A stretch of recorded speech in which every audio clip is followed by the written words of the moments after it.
participar, a votar para las elecciones en la Casa de la Cultura Núcleo de Tungurahua. Cuéntenos cómo va este proceso. Hay denuncias de presuntas maniobras para evitar que esto se dé, así es que cuéntenos, por favor, cómo avanza este proceso para la elección de las autoridades de la Casa de la Cultura. Bueno, muy buenas tardes. Un saludo a todos los que nos escuchan a través de Pichincha, de Radio Pichincha. Nos parece importante ahorita poder hablar de las elecciones de la Casa de la Cultura. Es un proceso que está en marcha y que ha generado una gran cantidad de descontentos y de molestias de diferentes artistas, gestores culturales de todo el país. Efectivamente, ¿en qué radica la molestia? La molestia radica en que la Casa de la Cultura, la Junta Plenaria, que es el máximo órgano de la Casa de la Cultura, conformada por todos los directores de las provincias, tomó la decisión en el reglamento de excluir de alguna manera a los inscritos en el RUAC de poder participar al demandarles una carta que tiene como finalidad que ellos manifiesten su deseo a poder participar en las elecciones. Esta solicitud, primero, es evidentemente inconstitucional,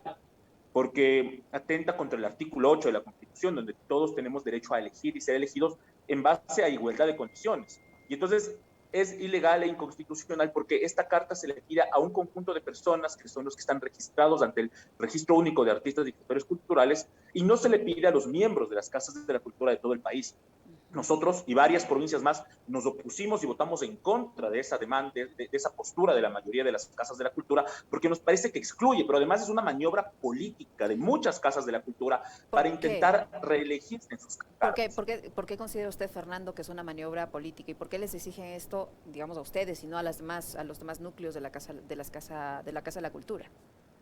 A ver, esta exigencia es de todas las casas de la cultura en el país. En todas las casas de la cultura se ha definido que en las 24 provincias pueden votar las personas inscritas en el Registro Único de Artistas y Gestores Culturales y los miembros de la casa. Este requisito está planteado para todo el país. Lo que sucede es que incluso pese a que nosotros como Tungurahua, por ejemplo, nos oponemos a esta demanda, tenemos que hacerla finalmente porque fue aprobado en un reglamento que nosotros hemos apoyado, un conjunto de acciones legales, entre ellas acciones de protección, que plantearon y que solicitaron cambiar ese articulado. Lamentablemente el articulado no se ha cambiado, se ha ganado algunas acciones judiciales, entre ellas una que plantea una mayor socialización del proceso electoral, pero este proceso electoral ha generado una gran cantidad de críticas, en particular en ciertas provincias del país, donde el requisito se ha vuelto en una cuestión de no se lo puede mandar virtualmente, tiene que ser presencial, no puede recetarse presencialmente porque hay COVID en las oficinas, entonces mándennos por correo, pero con firma electrónica, y esto ha generado una exclusión importantísima de artistas, de más de 17,000 artistas están en el RUAC en todo el país que deberían tener derecho a votar y no pueden votar efectivamente porque esta carta se está convirtiendo en un obstáculo para poder ejercer de manera plena sus derechos a la participación política dentro del marco de las elecciones de la Casa de la Cultura. ¿Cuándo están previstas las elecciones, Fernando? Las elecciones de los núcleos de la Casa de la Cultura se van a realizar o el día 20 o 21 de agosto del presente año. Eso será una decisión de cada una de los núcleos provinciales. En el caso de Tungurahua va a ser el sábado 21 de agosto, pero cada núcleo provincial tiene la posibilidad de definir en cuál de estos 2 días llevará adelante su proceso electoral. Y las elecciones del presidente nacional de la Casa de la Cultura tendrán lugar el día 30 de agosto. ¿Por qué es tan importante este cargo, que hay estas disputas? ¿Por qué cree usted que detrás de esto les han puesto esta serie de impedimentos para que puedan participar? Bueno, parecería ser que hay intereses absolutamente personales, hay intereses de mantenerse en puestos, de mantener pequeños espacios de poder, hay intereses de poder continuar con sueldos que de alguna manera me parece que incluso hay una reducción hacia ese nivel y no hay una intención de muchas de las casas de la cultura del país de poder plantear la necesidad evidente que tiene el país de poder acceder a sus derechos culturales, un derecho fundamental consagrado por la Constitución del Ecuador, esto implica las casas de la cultura tienen una potencialidad de trabajo en territorio, tienen una capacidad importante de gestión, de articulación con las comunidades. Dice la ley que las casas de la cultura son el espacio del encuentro común de las diversidades. Este rol que cumplen las casas en la mayor parte del país no lo tienen y nos parece que es fundamental que se trabaje con una visión en la cual empujemos la necesidad de volver a evidenciar el profundo e importante rol que tiene la Casa de la Cultura en el país. Es una institución con casi 80 años de existencia en el Ecuador, pero lamentablemente el actual contexto político interno de la Casa de la Cultura le ha mermado mucha legitimidad, le ha quitado capacidad de operación y ha evidenciado que hay un conjunto de circuitos, de actorías políticas en torno al sector cultural que intentan enquistarse y que han estado enquistadas y que quieren seguir enquistados dentro de los espacios de la Casa de la Cultura y no quieren permitir el acceso a nuevos diálogos y no quieren permitir además procesos electorales transparentes donde finalmente con todo el universo de electores se pueda definir quiénes son aquellos que deben estar al frente de las instituciones culturales del país. ¿Han acudido a la ministra de Cultura para que conozca la situación por la que están atravesando? Tal vez podría ella actuar de alguna forma de mediadora o pedir al menos explicaciones de lo que está ocurriendo. Hay algunas situaciones ahí, una de ellas es que el Ministerio de Cultura en el anterior gobierno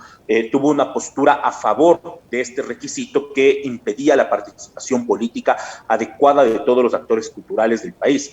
siendo el exministro Julio Bueno una de las personas que votó a favor de este reglamento que es evidentemente ilegal e inconstitucional. En la actual administración, la ministra de Cultura ha tenido una postura mucho más amplia, mucho más abierta, está dispuesta a tener un diálogo y a generar una presión política para que haya una mayor participación ciudadana. Nos parece que eso es correcto, pero primero el Ministerio de Cultura es el ente rector, pero la Casa de la Cultura tiene autonomía. Y frente a esa autonomía es difícil que el ministerio pueda tomar decisiones directas. Lo que ha hecho la ministra es solicitar, y ha sido finalmente acatado por la Presidencia Nacional de la Casa de la Cultura, ha sido finalmente convocar a una junta plenaria que vamos a tener el día de hoy en la tarde, a las 5 de la tarde, y en la que se volverá plenaria, a discutir. Fernando, en esa junta plenaria, ¿qué está previsto que se resuelva? ¿Qué avance van a poder obtener allí? Bueno, la junta plenaria tendrá que nuevamente analizar y discutir el artículo 28 en el literal C del reglamento de elecciones de la Casa de la Cultura, que es el que exige esta carta. Y la propuesta que existe, que va a sostenerse, entendemos, por parte del ministerio, eso está un poco lo que nos han sabido comentar del ministerio, es solicitar que este requisito sea eliminado para que todos los inscritos en el RUAC tengan pleno derecho a participar políticamente en las elecciones de la Casa de la Cultura. Pero ahí hay un conjunto de correlaciones políticas, es un cuerpo colegiado con votos, tiene 25 votos, uno por cada director de la Casa de la Cultura, más la ministra de Cultura, y en este espacio se votará nuevamente. Esperamos que con la presión del ministerio, con un ministerio que públicamente y también internamente a través de documentos oficiales ha indicado y ha manifestado que esa carta es un documento inconsulto e innecesario, lo que buscamos es la posibilidad de ampliar el escenario y tener unas elecciones de la Casa de la Cultura mucho más participativas, transparentes e incluyentes. Si esto no cambia, ¿usted cree que el resultado de la elección que se dé con el actual estado de cosas puede ser ilegítimo?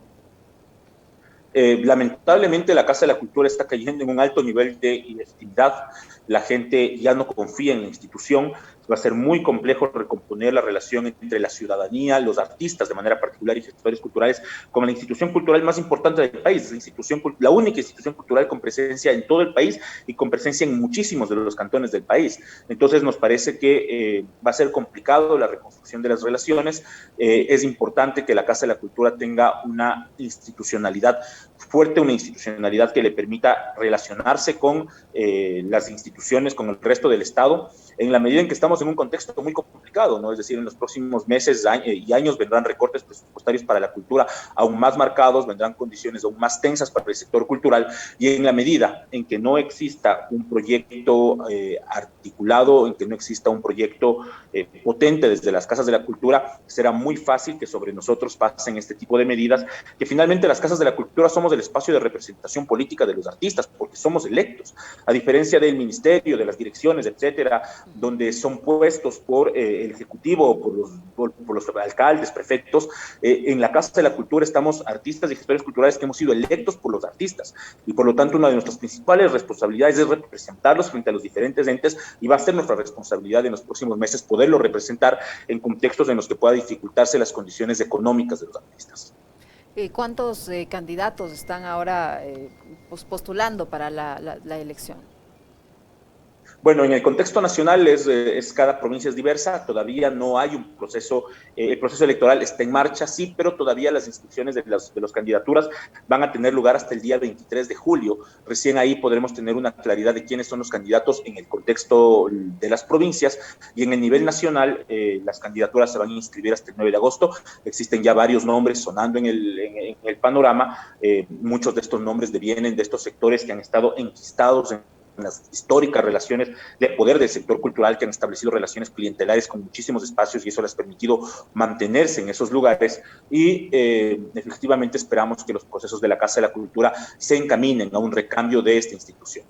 Muchísimas gracias, Fernando, por su tiempo, por la información que nos ha proporcionado. Fernando Cerón, presidente de la Casa de la Cultura Núcleo de Tungurahua, con estos problemas que enfrentan los artistas que necesitan tener más participación en las elecciones de la Casa de la Cultura en las diferentes provincias del país. Muchísimas gracias, Fernando.